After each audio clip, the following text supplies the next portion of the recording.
manufatura avançada ou a indústria 4.0, gostaríamos de convidar para compor a mesa o moderador, professor Dr. André Luiz Heleno, do curso de Engenharia de Produção.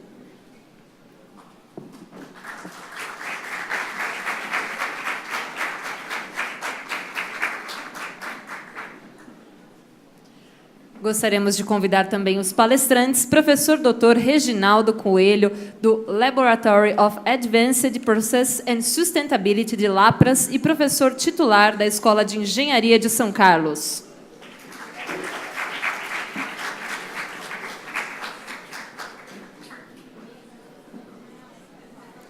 E convidamos também a engenheira de gerenciamento de projetos na Schaeffler do Brasil, Mariana Hernandes Milhomens.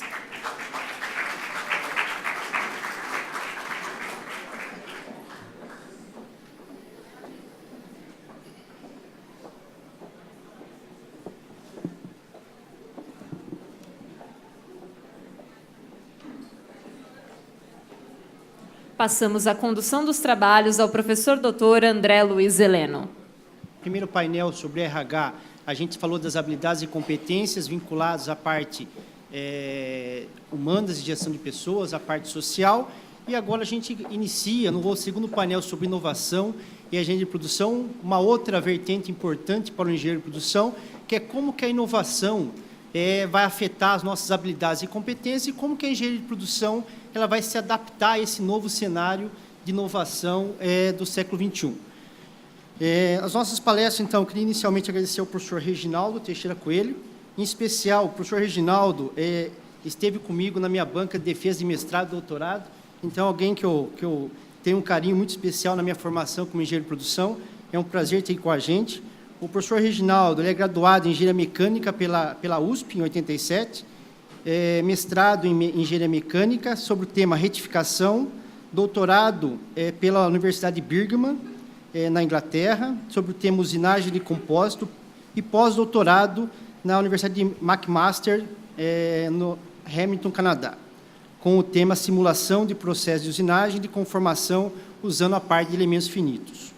É atualmente professor titular da Escola de Engenharia de São Carlos, ESC-USP, Departamento de Engenharia de Produção. É especialista em manufatura, com ênfase em usinagem e conformação de metais, pesquisando nas áreas de usinagem dos materiais, simulação de usinagem, conformação com elementos finitos, monitoramento e supervisão de processos produtivos e atualmente ocupa o cargo da chefia do Departamento de Engenharia de Produção, a presidência da Comissão de Pesquisa da Escola de Engenharia de São Carlos e atualmente é pesquisador no Conselho Nacional de Desenvolvimento Científico e Tecnológico, CNPq.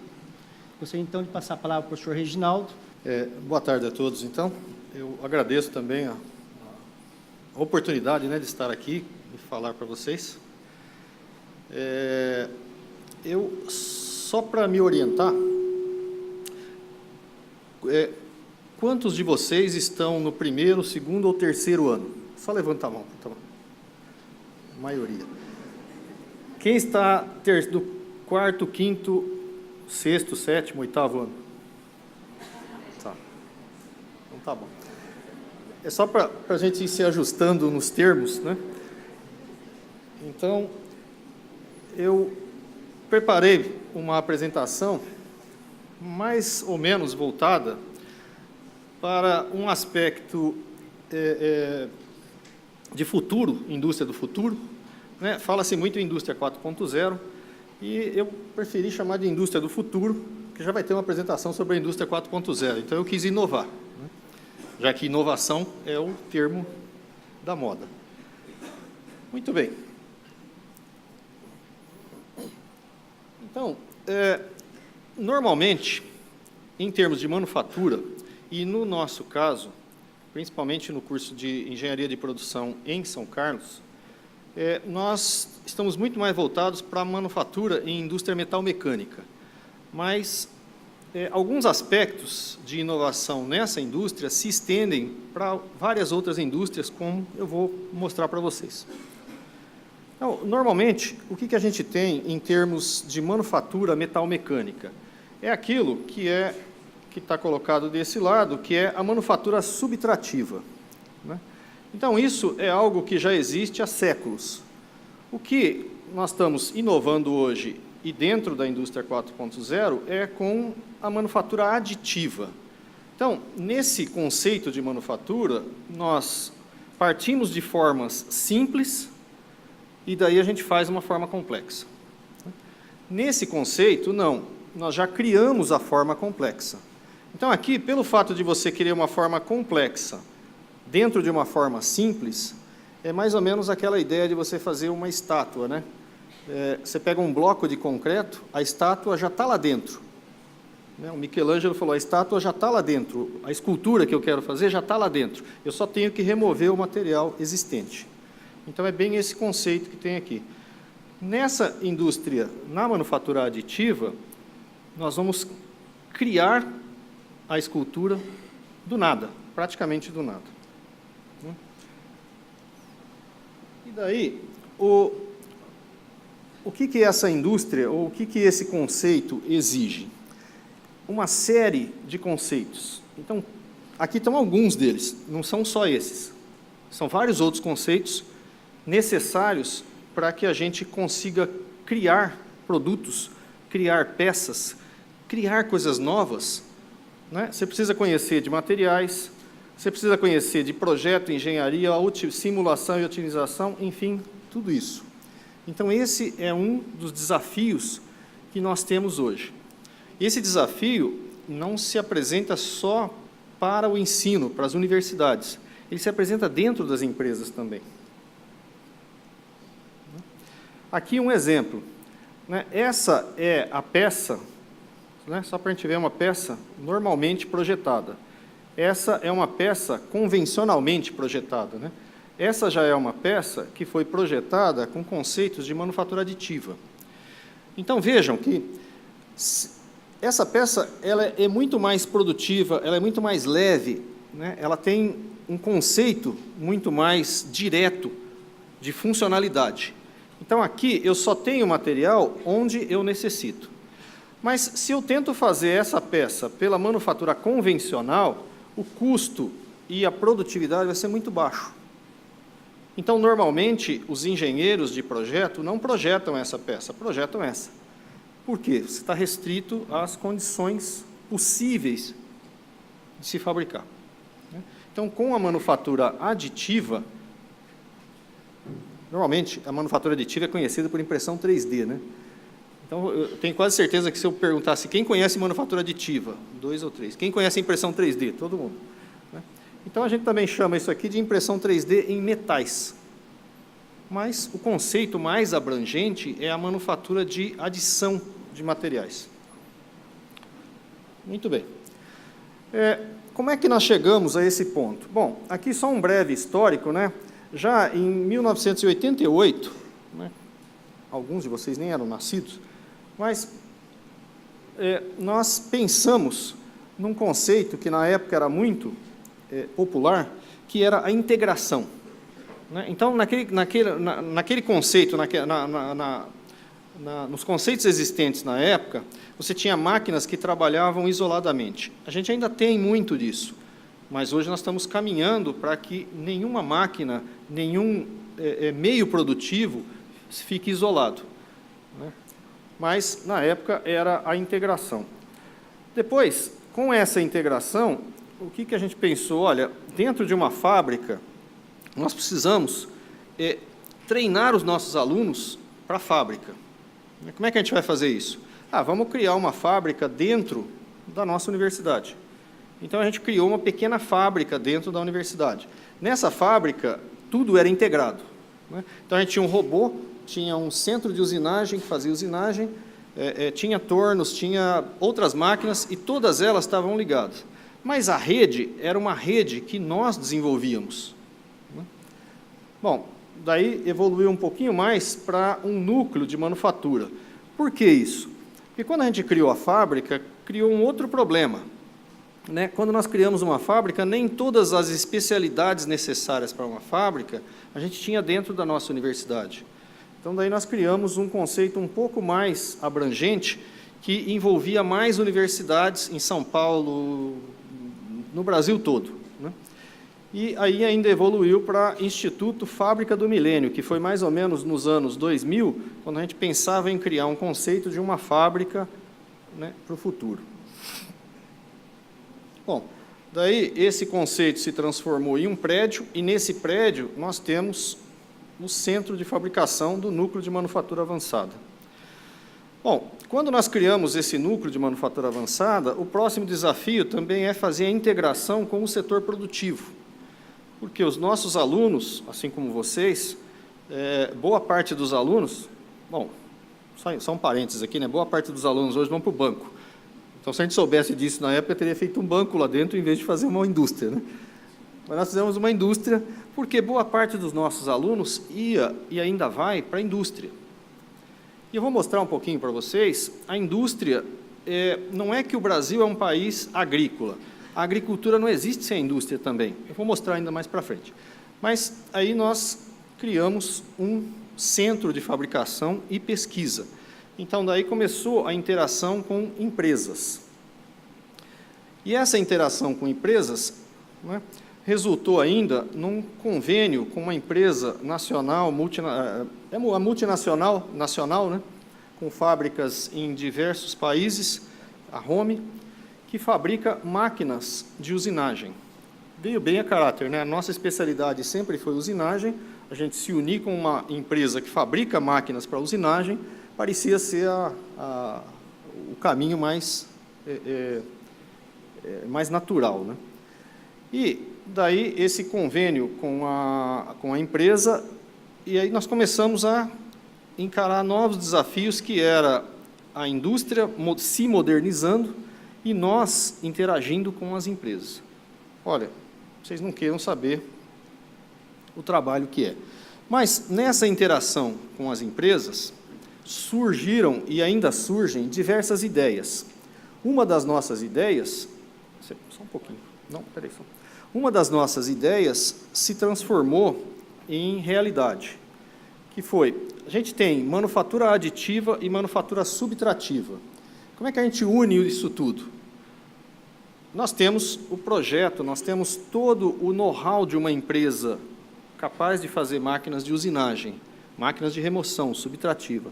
Se a gente se unir e conseguir construir uma máquina que faça a usinagem, que é a subtração, e a adição na mesma máquina, aí a gente se deparou com um conceito novo que se chama manufatura híbrida. E agora, recentemente, a academia chama isso de manufatura híbrida in situ. Quer dizer, você faz a própria adição e remoção no mesmo local. E daí surgiu essa máquina, que é só...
Então, esse conceito de manufatura híbrida, ele avança um pouco além daquilo que a gente está acostumado, que é a manufatura aditiva, a impressão 3D.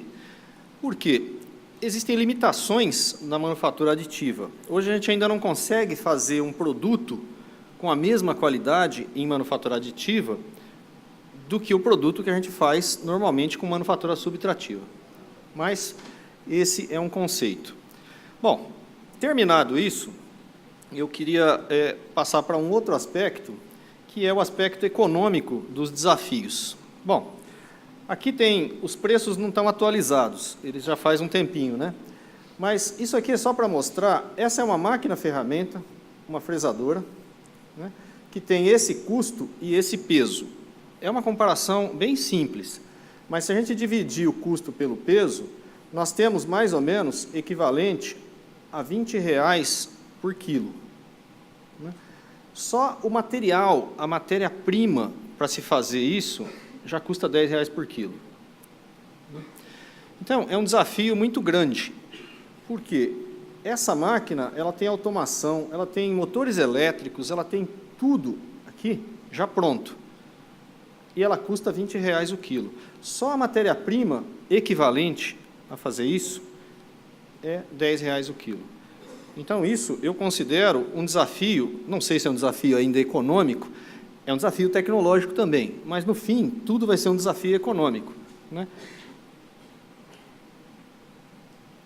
Bom, outros dados para a gente comparar, né? Aqui tem produtos agrícolas, e aí é que eu queria chegar, e produtos primitivos, ou produtos de primários, não primitivos, produtos primários. A gente tem ideia de quanto custa o quilo. A gente pode multiplicar isso por 1.000 e ter o quilo da tonelada. Né? Mas dá para perceber que esses produtos de exportação, eles demandam muita energia, eles demandam muito trabalho e eles são de baixo custo. Né? Mesmo se a gente pensar em termos metalmecânicos, né, o custo da matéria-prima de exportação, ele é muito baixo. Então, enquanto o país, e isso eu não estou, eu gostaria de instigá-los a pensar sobre isso. Esses são fatos. Né? Eu não tenho ainda opinião formada sobre se isso é certo ou se isso é errado. Mas eu gostaria de colocar isso como para a gente reflexão. Né? Então, por isso que eu disse, a indústria, a agricultura, ela tem equilibrado a balança comercial, a agropecuária, não só a agricultura. Mas, o que eu digo? A gente precisa pensar um pouco mais à frente. E como pensar mais à frente? Pensar no futuro das novas gerações, não só das gerações de vocês, mas das gerações que virão após. Né? Então, enquanto a gente pensa que o país é somente agricultura, não é. Como é que você planta? Com máquinas. E quem faz as máquinas? A indústria. Então, as duas coisas são complementares. Não existe um país 100% agrícola. O país 100% agrícola, na minha visão, seria aquele que importa todas as máquinas e vende todos os produtos agrícolas. Então, isso não é muito interessante.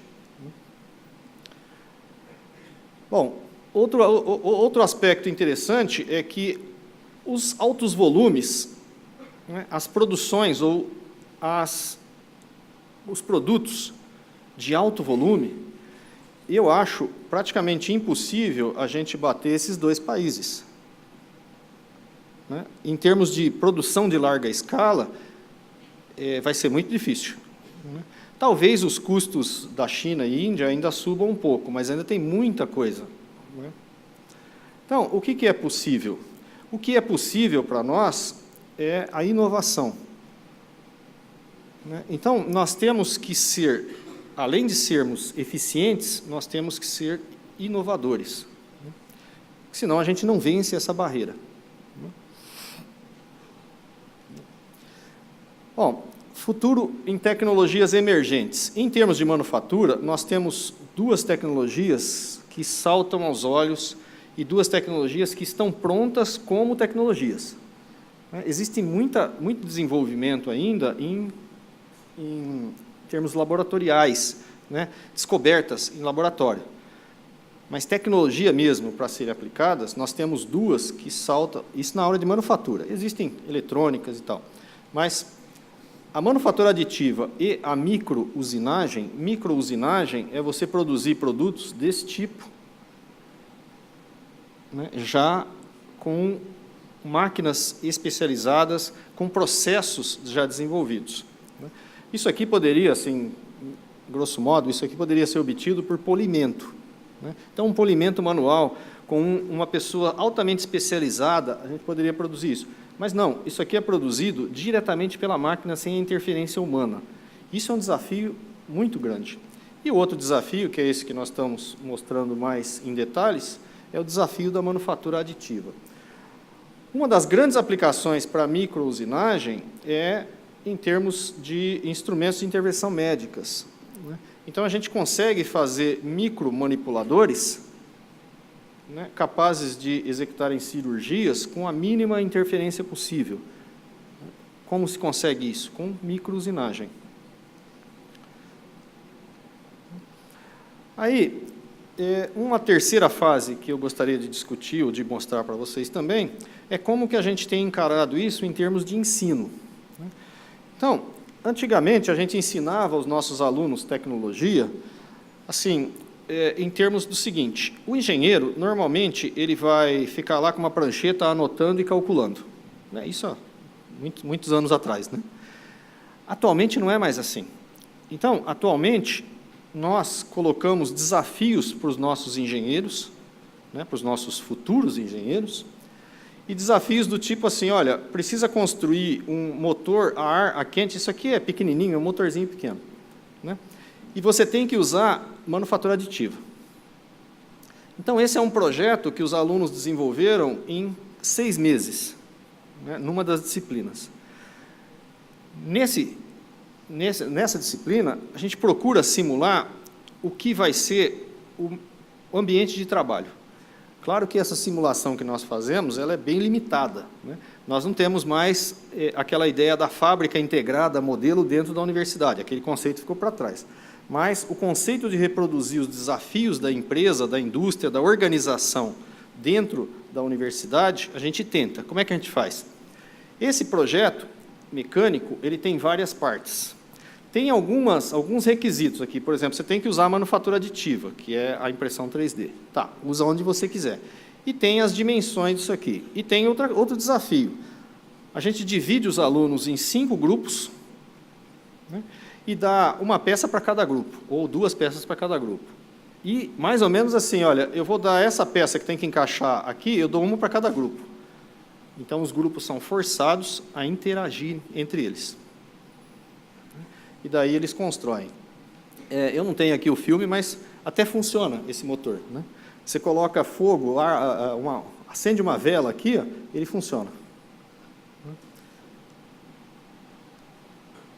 Um segundo projeto que nós colocamos para eles também é esse projeto de um carro movido a mola. E também tem manufatura aditiva, tem peças com usinagem e peças com adição. E daí eles são obrigados a construir. E sempre tem uma competição. No caso do motor, era o motor que girava mais rápido. No caso desse carro, é feita uma competição entre os carros, né, e entre os grupos. Então, são dois grupos, né, de 30 alunos cada grupo, e dentro desses 30 alunos, são 5 grupos de 6 alunos. Então, no grupo tem o gerente do grupo, né, também tem o cronometrista do grupo, tem o projetista do grupo, cada um tem uma função dentro do grupo. Isso faz com que eles aprendam a trabalhar em equipe. E existe avaliação entre o grupo também. Então, um aluno avalia o outro, e avalia o desempenho dele no grupo. Quer dizer, se aquele aluno falta muito, ele sobrecarrega os outros no grupo, e com isso a nota do grupo baixa. Então, tem tudo isso que a gente procura. O desafio mais recente, e esse é para esse ano, para esse semestre, nós vamos fazer uma miniatura de Fórmula 1. Então, eu construí um desse aqui para mostrar, né? Ele tem mais ou menos uns 15 centímetros de comprimento, ele é uma escala 1:20 de um Fórmula 1, novamente tem manufatura aditiva, que é a carenagem, e tem manufatura convencional aqui ainda. E os alunos vão competir, né? E para aumentar o desafio, os dois grupos vão competir contra o carro do professor. O professor também tem um problema. Ele trabalha com usinagem e o hobby dele é usinagem também, né? Então, nas férias, eu acabei fazendo isso aqui para testar o projeto, como vai ser o primeiro projeto. E aqui tem um filme.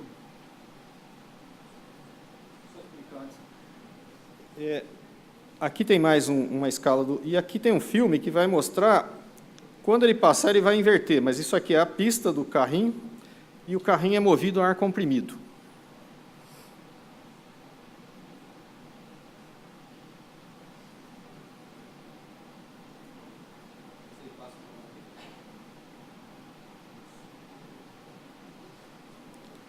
Então,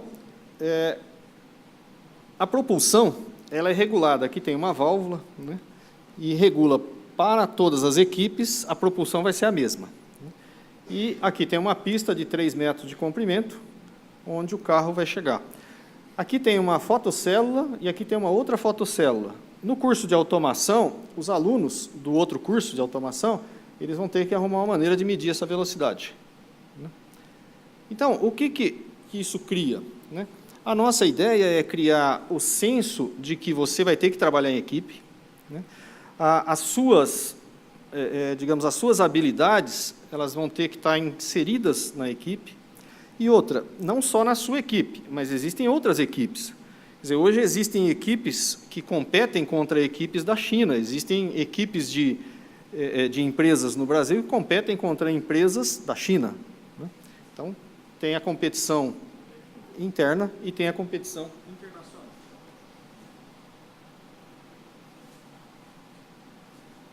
Bom, um último aspecto, não sei se vocês notaram, mas aqui eu sempre gosto de colocar isso aqui para não criar ansiedade, né? Então, aqui eu estou na 19 da 21, só faltam 2, viu? Só falta 20 e a 21. Que às vezes cria ansiedade, né? Puxa vida, será quanto ainda falta, né? Então, aqui dá para saber que falta só 2. Mas o último aspecto que eu queria colocar como desafio é que, não só com o setor produtivo, mas nós temos que interagir também com os órgãos de fomento, com o setor público. Por exemplo, manufatura aditiva, hoje, ela é o seguinte, todo o mundo está usando. Mas, quando a gente propõe isso para um empresário, imediatamente o empresário vai se perguntar, né, o que eu ganho com isso? Ou quanto eu vou ganhar com isso? Quanto eu tenho que investir, quanto eu vou ganhar? E é uma pergunta que cabe realmente, né? Será que manufatura aditiva vai dar certo para o meu produto? Como a gente está saindo de uma crise em termos de país, e provavelmente a gente vai entrar em outra crise, né? Que normalmente é crise depois de crise, mas isso cria uma incerteza. Como que alguém vai investir em uma máquina, como essa que eu mostrei para vocês, uma máquina híbrida? Isso custa, eu não tenho exatamente o número, mas deve custar alguma coisa em torno de R$1 milhão. Como é que eu vou investir R$1 milhão sem saber se vai dar certo? Então, daí vem o setor público, o investimento público, que é para o bem comum. Quer dizer, não é para beneficiar uma empresa, é para beneficiar várias empresas, uma comunidade de empresas. Então, o setor público tem que iniciar isso, porque o risco é alto, né? E o risco sendo alto, ele tem que ser dividido pela sociedade toda. Então, daí é que a integração universidade e empresa passa a ser também universidade, empresa e pesquisa. Então, nós conseguimos aprovar na FAPESP um projeto de manufatura híbrida, né, que envolve 2 máquinas, uma máquina de manufatura aditiva e uma máquina de manufatura híbrida. Parte dessa máquina, pela indústria ser nacional, a máquina, o hardware da máquina é fornecido pela empresa. Então, daí a gente venceu uma barreira de vários anos, né? Aquela barreira de que diz que a indústria não investe na universidade. Então, nós, de certa forma, conseguimos quebrar essa barreira, né? A indústria está investindo agora na universidade, né? É uma indústria, são 2, 3, algumas indústrias, eu passei um slide ali que tinha algumas empresas que já investiram, mas a empresa investe sim. Agora, investe com essa ideia de que ela só investe se vai ter lucro, porque essa é a função da empresa. E o lucro não deve ser demonizado. O lucro tem que existir, o risco é alto, né? Então, a gente, de certa forma, conseguiu vencer essa resistência do investimento. E aqui tem um investimento em uma máquina de adição, por um processo de manufatura aditiva mais recente ainda, que se chama DED, né, totalmente da FAPESP. Se isso aqui tudo funcionar, diversas empresas vão ser beneficiadas. Lógico que essa empresa saiu na frente. Então, a empresa que primeiro percebeu o ganho naquilo, ela vai sair na frente das outras. Mas esse projeto beneficia várias empresas. Tá bom? Então, eu só queria mais um slide para mostrar aproximadamente como vai ser esse projeto, né? Esse projeto envolve o desenvolvimento de pó metálico, porque agora a matéria-prima não é mais aquele bloco de metal com forma simples. Não, é pó, né? Daquele pó eu adiciono laser e um hardware dedicado com um alimentador de pó e mais o laser, e eu consigo produzir já um produto próximo da forma final, né? Que é aquela ideia de criar uma estátua, não removendo o metal, mas criar uma escultura, já criando a própria escultura, sem ter que remover metal, né? E aí tem alguns aspectos tecnológicos que ainda não são conhecidos em lugar nenhum no mundo. Então, pela primeira vez, pelo menos nos meus 56 anos de vida, eu vejo que nós estamos entrando como país numa tecnologia ao mesmo tempo que os outros países. Então, a gente procura papers científicos, publicações científicas nessa área, e as publicações, elas têm as mesmas dúvidas que nós temos hoje, né? Então, nós estamos praticamente entrando. E aqui, desse lado, nós temos dois produtos aplicáveis, né, que são os moldes para injeção plástica. Também, tudo o que se faz hoje envolve plástico, polímero. E polímero, em geral, é injetado. Então, aqui envolve uma das cadeias de desenvolvimento é para moldes, e a outra cadeia é para palhetas de turbina, que geralmente são usadas para geração de energia elétrica. Então, essas são as reflexões, essas são alguns dos desafios que eu queria colocar para vocês, e espero que tenha sido interessante para vocês. Obrigado.